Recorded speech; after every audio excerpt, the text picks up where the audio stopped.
Asking questions is literally our job, demanding facts and answers, instead of just taking a president's word for it. So you're in Ohio right now. You've been holding these town halls in red districts across the country. You're saying Democrats need to do a better job of reaching Trump voters. The issues you identified there were immigration, right, DEI, and woke.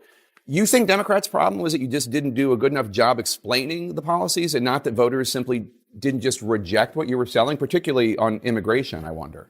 No, on immigration, what we were asking for is a bipartisan policy that strengthens immigration control. Tim Walz walked into that CNN studio expecting a softball segment.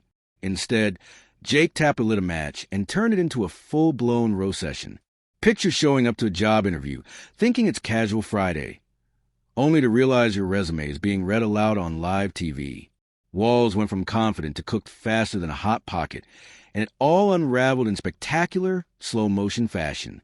Not only Biden, but Kamala Harris was heralding Bidenomics, pretending that there wasn't a problem at the border. And then fundamentally, this idea that President Biden was up for another 4 years of the job, while Americans in poll after poll for year after year were saying he's too old to do the job. Your party stood against all of those things.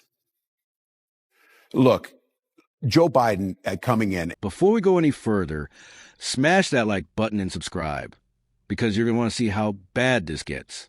Watching Tim Walz sit down with Jake Tapper was like sending a kid to a spelling bee armed with crayons. The sweat was practically visible before the first question even hit. He walked in like a leader, tripped over every talking point, and stumbled like an uncle trying to break dance at a wedding. It was pure secondhand embarrassment. Don't you think your party needs to acknowledge that President Biden was not up for the job of running for re-election, and that this was a major mistake by the He made that decision. I know, but you all went along with the idea that he was up for it, and he wasn't. And everybody saw it, and the country rejected it. This wasn't just bad. It was historic. Not a simple fumble, more like a televised faceplant. Tapper didn't even go hard. He asked basic questions, and Walz started spiraling like a Roomba stuck under a couch.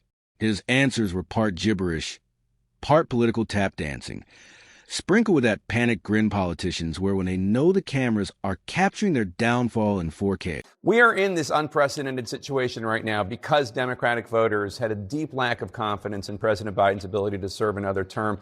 And this is a point that your fellow Minnesota Democrat, Congressman Dean Phillips, was trying to make when he challenged Biden in the primary. You belittled his effort. You called it a political sideshow. You called it a crazy thing. But wasn't Dean Phillips actually right? Wasn't he bringing up an issue that was correct, and you were on the wrong side of that? Tapper didn't hold back. You called Dean Phillips' challenge to Biden a sideshow. But wasn't he right? Walz tried to laugh it off like the substitute teacher who thinks he's cool while the classroom is on fire. Full confidence, zero prep. Except this time, the students were voters, and the teacher was Tapper, ready to fact-check every delusion with a smile. I think that you're the one that set this tone, and there's this shift. The Harris campaign seems to be following your lead, echoing this language. Why do you think weird is a more effective attack line against Trump than what Democrats have been done previously, which is argue that he's an existential threat to democracy? Yeah, and it's an observation on this, and being a school teacher, I see a lot of things. But my point on this is people kept talking about, look, Donald Trump is going to put women's lives at risk. That's 100% true. And I think what we allowed ourselves to do is we got timid, and then when we got power, we didn't pass things that improved people's lives. This whole idea, I think the Democratic Party gets theoretical. Talk about food insecurity. People are hungry. Get them food. Then came the economy. Walz tried to sell Minnesota as a land of fiscal brilliance, but it sounded more like a budget-themed magic trick. 1 second he's touting growth. The next he's stammering about deficits like a guy trying to explain why the credit card bill screams Vegas weekend. Tapper's expression?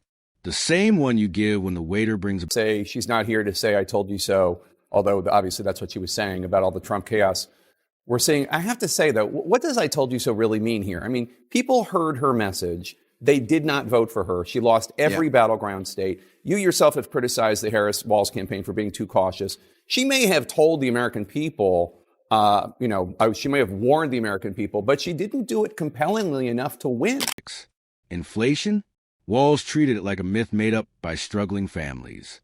While folks across the Midwest are counting coins for gas and groceries, he painted Minnesota as Silicon Disney Valley. He basically told people, ignore your wallet, just trust me. That's not leadership, that's clown energy. And the border? Same old script. Until reality pulled up in a bus. Walz danced around questions with all the grace of someone doing interpretive dance in a windstorm. That is the absolute point. And look, when I criticize, I'm criticizing myself. I own this. I'm part of the ticket. And somebody has to come up with a strategy. I think this is exactly right. This is the thing. Look, Democrats, it was a good night in Wisconsin. I was over there. We saw that happen. Donald Trump's doing this. Just to be clear, nobody on the Democratic side is celebrating this. And those folks in the street are not celebrating that Donald Trump's making all these errors. I think what the vice president's saying is that was pretty self-evident that he was going to. This wasn't just a personal flop. It was a party-wide crisis. Democrats needed someone to defend Biden's record. Instead, they got Walz tripping over his own talking points.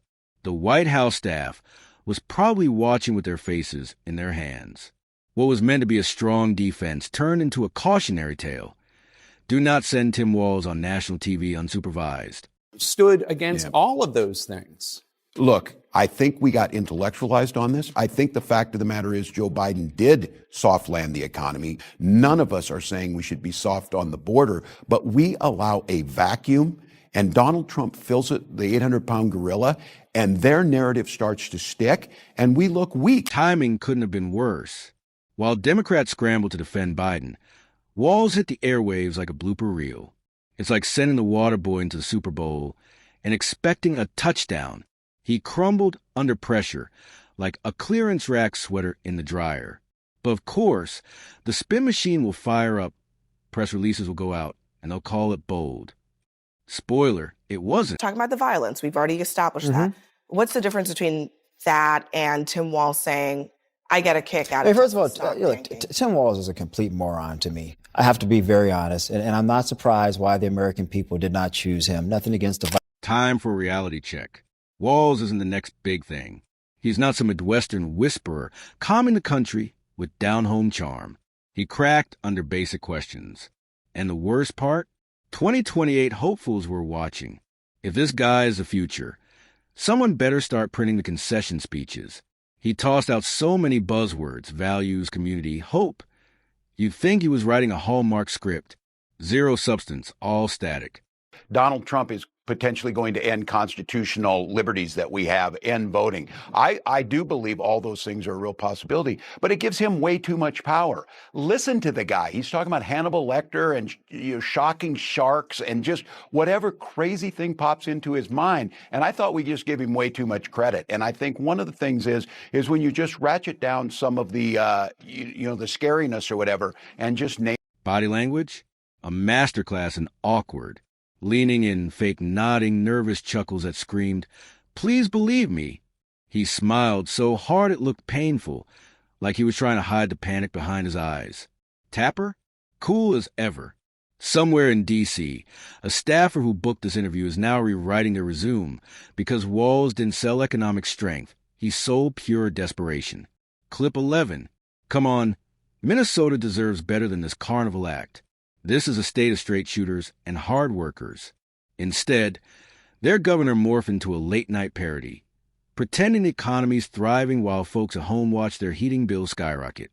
This wasn't just a bad interview. It was a moment Democratic messaging got publicly pantsed.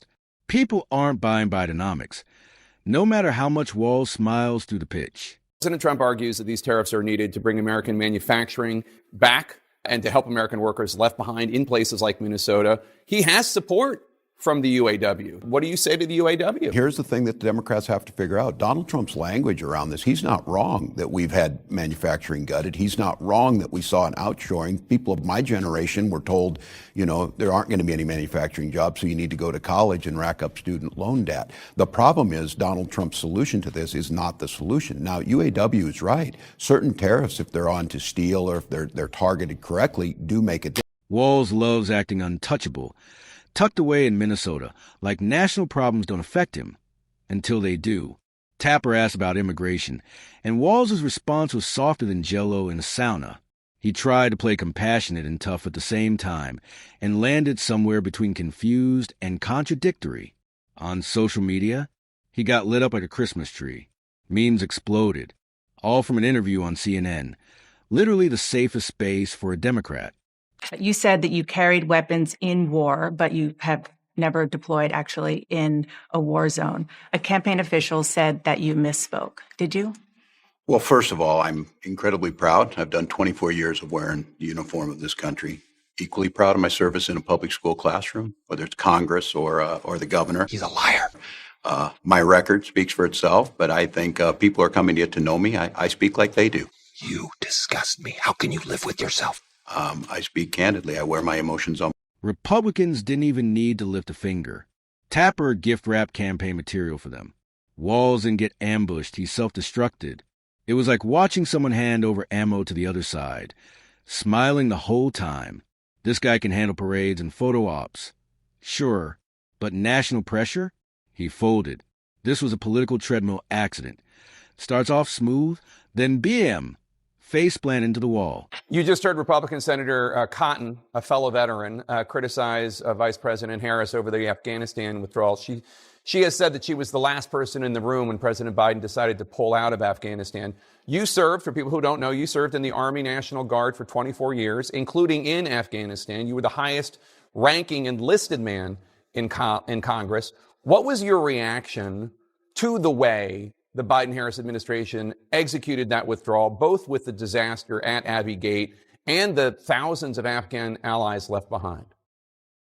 Yeah, I served in Europe in support of Operation Enduring Freedom, Jake. But the point, we have an issue in this country that is going to impact us. And if there is not a loyal opposition, if there's not some soul searching on our side, if there's not reaching out to those folks who are in the streets, they're leading right now. So quick question. I would tell everybody, you better get with them. Yeah. Quick question, because we got to go. But you said you're not going to run for the Senate seat there.